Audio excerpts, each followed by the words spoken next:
দিনের হিসেব নিন রাতে শুতে গেলে, অর্থাৎ সারাদিনে তুমি কি কি করলে, কি কি করার দরকার ছিল, কি কি স্কিপ করে গেলে, এটা একটু রাত্রে ঘুমানোর সময় তুমি একটু হিসেব নিও।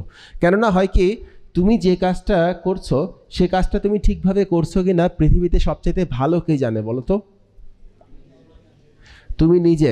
তোমরা একটা সিনেমা দেখেছো শব্দ? এনিওয়ান? ওকে, একটা হাত দেখতে পাচ্ছি। সেখানে খুব চমৎকার একটা দৃশ্য আছে, আমি একটু শেয়ার করি তোমাদের সঙ্গে। শব্দ সিনেমাতে একজন বাঙালির কথা বলা আছে। সে বাঙালির নাম হচ্ছে তারক। তারকের কাজ ছিল, হি ওয়াজ সাউন্ড ইঞ্জিনিয়ার, এবং সে শব্দ ক্রিয়েট করত। সে আমাদের যে মুভিগুলোতে শব্দগুলো তৈরি হয় না, সে শব্দগুলো তৈরি করত। তার নাম ছিল তারক। তো তারকের কাজ ছিল শব্দ তৈরি করা।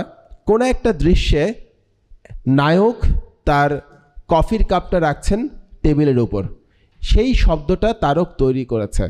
ফাইন, তৈরি করেছে। হঠাৎ একদিন তারক নিজেই কফি খাচ্ছিল। তো তখন সে দেখলো কফির পূর্ণ কাপ টেবিলে রাখলে যে শব্দটা হয়, অর্ধেক কাপ টেবিলে রাখলে একই রকমের শব্দ হয় না।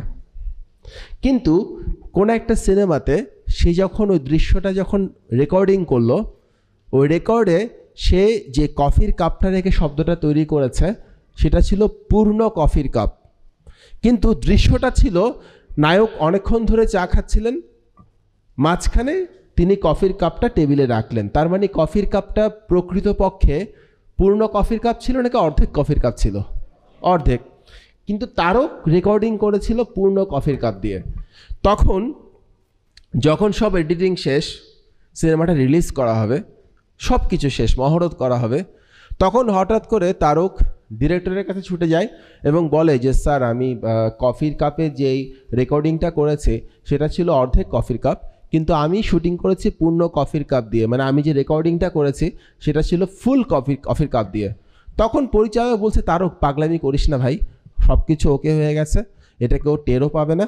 পূর্ণ কফির কাপ অর্ধেক কফির কাপের শব্দের যে পার্থক্যটা, এই পার্থক্যটা কেউ টের পাবে না, বাদ দে, হয়ে গেছে, যা হওয়ার হয়ে গেছে, কেউ টের পাবে না, বাদ দে।